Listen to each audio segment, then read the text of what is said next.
Estamos de volta e agora vamos ver os dois últimos períodos da arte clássica da Grécia e vamos entender um pouco da sua temática e um pouco da sua técnica, tá bom? Em relação à arte clássica grega, é uma arte onde tudo já aconteceu. Como que eu posso explicar isso? Tudo está já certinho, bonitinho. É o auge da Grécia, é onde já tem os edifícios, é onde o pessoal vai, né, até ao templo cultuar os seus deuses, as polis já funcionando assim para mais de 1000, e as artes que dá todo o significado da postura social, econômica, política, religiosa desse povo. Começamos então a pensar e a refletir na pintura, já que no vídeo anterior eu comecei a falar sobre vasos de figuras negras, que é entre o período arcaico e clássico. Estamos em um período clássico, e aí eu vou concluir sobre essa pintura e já começo a caracterizar a escultura do período clássico, ok? Então, vasos de figuras negras. Vaso de figura negra, ela vai falar sobre o comportamento das pessoas, social, vai falar sobre a história dos deuses e os atletas. Vocês sabem que as Olimpíadas surgem na Grécia e ela tem o motivo de unir os povos, unir as cidades. As cidades vivem vários conflitos, suas diferenças, né, política, econômica, religiosa. E aí, quando chega a determinado momento, eles paravam para poder respeitar os jogos. Era o único momento que tudo parava para os povos se unirem, se confraternizarem e viver um momento de tranquilidade, de paz. E essa simbologia grega, ela vem sendo vivenciada até hoje. E isso era refletido na arte, na pintura, na escultura, na arquitetura. Na pintura, os vasos que faziam referência à Olimpíada, ela tinha um nome específico, ânfora. Existe todas as modalidades de sua origem, de atletas. Existe também na cerâmica as famosas placas conhecidas como pinax. O pinax é uma placa mortuária. É lá onde registra o último momento do morto. E é lá onde acontece toda a cerimônia fúnebre, com seus parentes, amigos. Então o trabalho com cerâmica é um trabalho bem delicado, cheio de técnicas, é um trabalho cheio de respeito, de história. E é um artefato artístico que reflete o comportamento dessas pessoas.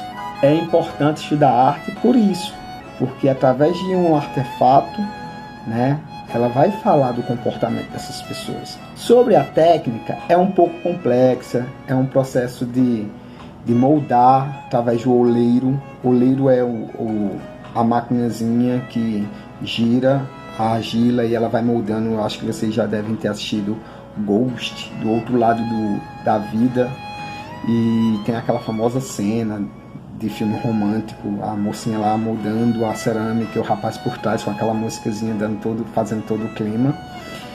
E depois disso, esse vaso vai para a fornada. Eu já estou até explicando a técnica, isso para outra aula, mas já que eu comecei, molda, vai para a fornada, assa, né? Aí vira a cerâmica, retira, ela vem toda carbonizada, e aí faz a raspagem, ela vem toda queimadinha preta, faz a raspagem dessa cerâmica e deixa só a parte carbonizada, que é a figura. Por isso que a figura é negra, vasos de figuras negras. Essa figura depois é pincelada com verniz natural, né, que é buscada pela natureza, cera animal, cera vegetal, e ao redor, na raspagem, ela volta a ter a pigmentação de origem, que é a cor da argila alaranjada, avermelhada. Então, vasos de figuras negras é a parte que a figura é carbonizada. A raspagem de fundo avermelhada é o que vai dar destaque à figura. E quando é ao contrário, a parte da figura é raspada e a parte de fundo fica preserva carbonizado, vasos de figuras vermelhas, que é uma pintura que acontece entre o período clássico e o período helenístico. Falando sobre escultura, temos uma escultura que valoriza 100% aquela ideia naturalista do arcaico. Lá no arcaico você encontrava a influência do Egito, né, as técnicas egípcias, e uma escultura rígida, grosseira, uma escultura que não tem um mármore bem trabalhado. Aqui você tem uma escultura bem complexa, porque agora eu trabalho mármore branco, trabalho bem no mármore. Aqui eu trabalho 100% naturalismo, ou seja, as formas têm que ser fiel ao corpo humano.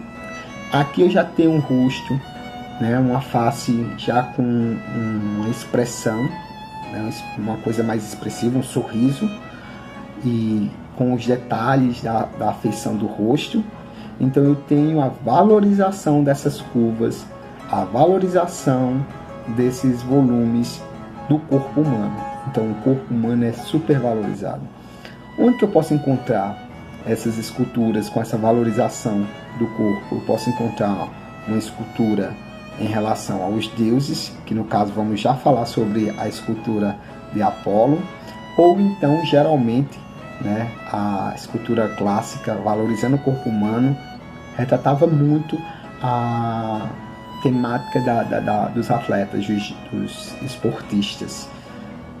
Vamos falar agora sobre a escultura de Apolo. A escultura do deus Sol, Apolo, ela é bem representativa desse período. Ela provoca admiração pelos princípios de equilíbrio e harmonia aplicados ao corpo humano. Sua pose é magnânima e as dobras do tecido de sua veste impressionam a sua semelhança. O rosto que apresenta suas primeiras expressões não parece demonstrar nenhuma emoção forte. A fisionomia é plácida e controlada. Período helenístico. O período helenístico é o período da complexidade. É nesse período que você vai encontrar a técnica 100% aprimorada.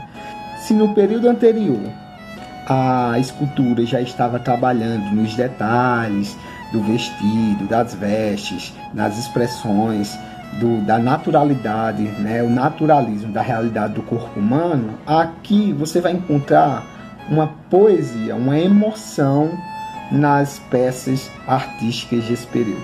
Esse período ele acontece por volta, historicamente falando, por volta de 323 a.C., que é justamente na queda, né, com a morte de Alexandre o Grande, pois ele, com grandes conquistas, principalmente da Pérsia, do Egito, ele consegue exportar para fora do território grego a cultura grega.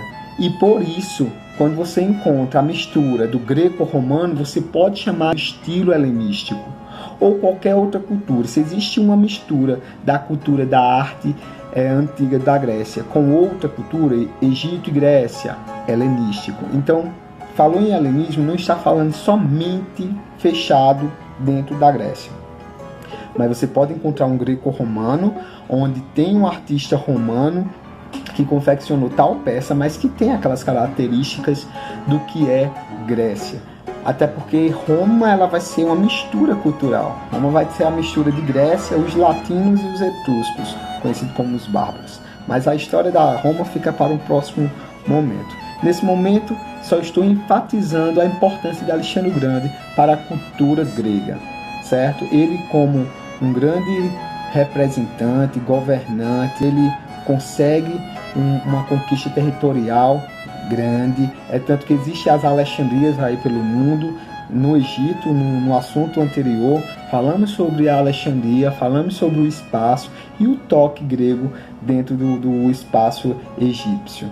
Aqui você agora vai encontrar um mármore branco, uma escultura bem trabalhada, cheia de detalhes, cheia de emoção, sensação de movimento e toda uma história por trás.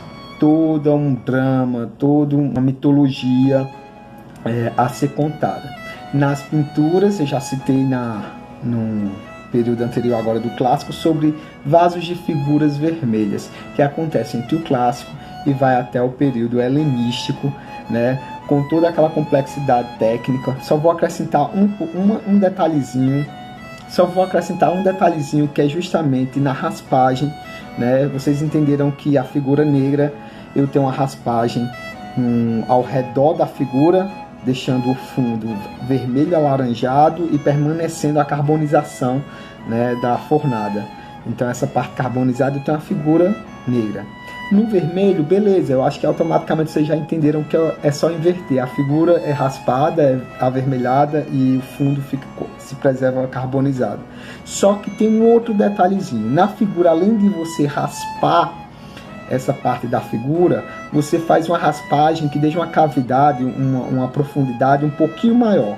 E aí, dentro desse espaço, eu vou preencher com uma outra argamassa. Uma argamassa, uma mistura de argila, calcário, né, mármore, pó de mármore. Você faz essa mistura e você vai ter um avermelhado diferente do que da argila, da própria argila. Aí você preenche todo esse espaço da figura, vai dar um pouco de relevo, ou seja, uma figura em alto relevo. Aí você verniza toda a superfície do vaso. E aí você tem em mãos o vaso de figuras vermelhas. Detalhes, eu acabei de falar. Complexo, eu acabei de falar. Temos complexidade no período helenístico? Temos. Aqui é um momento poético. No período anterior, tudo estava em alta, principalmente as artes, a literatura, o teatro, que vai ficar para a próxima aula, esse teatro. Então, Grécia é interessante, Grécia é instigante, é uma delícia estudar a Grécia.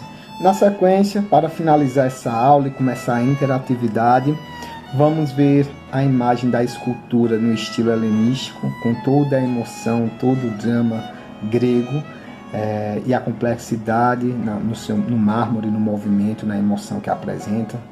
Vamos entender um pouco da história dessa escultura e, em sequência, vamos para a interatividade. A história de Laoconte foi contada em Eneida, de Virgílio, no momento em que os troianos discutem sobre receber ou não o cavalo presenteado pelos gregos. Laoconte argumenta contra a máquina e afirma ser uma artimanha de Ulisses, e não um presente da deusa Atena. Um pouco depois, enquanto Laoconte sacrificava um touro no altar sagrado, duas enormes serpentes avançavam rapidamente pelo mar, vindas da ilha de Tenedos, em direção à praia de Troia. Chegando ao litoral, atacam os dois filhos de Laoconte e, em seguida, investem contra o próprio sacerdote, que corria em socorro de seus filhos. A morte de Laoconte foi interpretada pelos troianos, naquele momento, como um castigo divino pela ofensa que o sacerdote cometera contra o presente destinado à deusa Atena. Os troianos decidem então derrubar as muralhas intransponíveis em 10 anos de guerra e conduzir o cavalo para dentro dos limites da cidade. Estava determinada o fim de Troia. Interatividade. Questão 1. Sobre a arte grega, é incorreto afirmar. Por que a letra E é incorreta? Simplesmente pelo motivo que no período helenístico, meus amigos, não foram produzidas esculturas de pequenas dimensões. Eu falei para vocês que no período helenístico é o período da complexidade, é o período de grandes emoções, do drama, de detalhes nas esculturas. Então, a mitologia ela vai ser contada em grande estilo. Questão 2. Há pouca informação direta sobre o desenvolvimento da pintura na época helenística. Os escassos exemplos que chegam até nós permitem-nos, no entanto, dizer que, nesse período, as maiores realizações da pintura se resumem a... A resposta correta é a letra A, vasos de cerâmica, nos quais predominam cenas de mitologia. Meus caros alunos, por que é letra A? Porque no período helenístico, como eu falei, tudo vai ser complexo, tudo vai ser em detalhes. E nesse período se encontra os vasos de figuras vermelhas voltadas para o ânfora. E o que é o ânfora? Lembrando que eu falei sobre a temática dos atletas. Os atletas eram considerados heróis, né? Mitos, porque eles eram capazes de parar todas as polis, todas as cidades para uma harmonia social. Então isso era considerado divino entre as cidades. Diante dessa atividade, você entende que, além dos deuses, além de Hércules, os grandes guerreiros, os semideuses, os atletas em Grécia eram considerados heróis. Questão de número 3.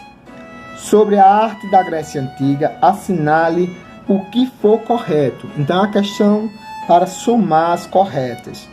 E as assertivas se encontram no valor 2 e no valor 16, cuja soma se dá 8. Por que essas opções estão corretas? A opção do valor 2 fala assim: a escultura grega teve como uma de suas origens a escultura egípcia. Foi a primeira coisa comentada no período arcaico, sobre a rigidez, sobre os traços simples e a influência da técnica egípcia. E a assertiva do valor 16 diz assim: durante o período denominado arcaico, os artífices gregos ainda praticavam uma escultura com certa rigidez formal. Eu até brinquei com o nome arcaico, né, pessoal? Grosso, rígido, simples. Então está aí rigidez e formal, sem a presença do naturalismo, né? Sem a importância das formas perfeitas. E por hoje é só, pessoal. Vocês pensaram que eu não ia falar sobre arte hoje?